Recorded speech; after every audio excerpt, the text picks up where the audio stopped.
queen. Snatcher. She called my wife a Snatcher? because she wants something. She's seeking for something. A reaction. The reaction is what she would get if she does not stop harassing my wife. Why can't you just get her out of our lives? Why can't you get her out of our lives for good? Why? But you insulting my wife? That your body will not be dragged out without a bullet in the middle of your head.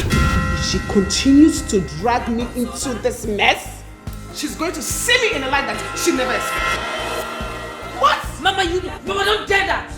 Do not dare that. My name is Claudia. Remember, you don't do that in my house. Don't raise your hands on me. Homewrecker? Is that not who you are? Claudia. What? Is that not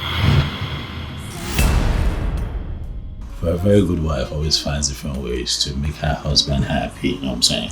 And a good husband does the same. I am married to you, and I want to live in my house in peace. Cage that woman. Trust me, I'm working. If you have to apply the law to cage her so that she can stay out of my space, do so. And if anybody stands on my way, I will crush the person. Why does she keep meddling in my private life?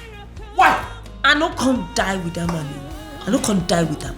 I have my life to live. And that's exactly what I am doing. You can take one here.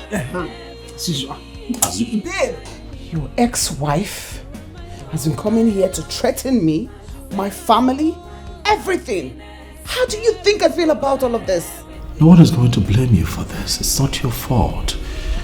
You didn't come into marriage expecting for things to turn out this way, baby. Come on. I will torment him. I will not let him be. That girl keeps drilling me, and enough is enough. But if she thinks, Clinton, that I am going to stand still and do nothing about it, then she must be the joker of all ages. You try it! What would you do, Clinton? Claudia! You remain my husband, and so shall it be.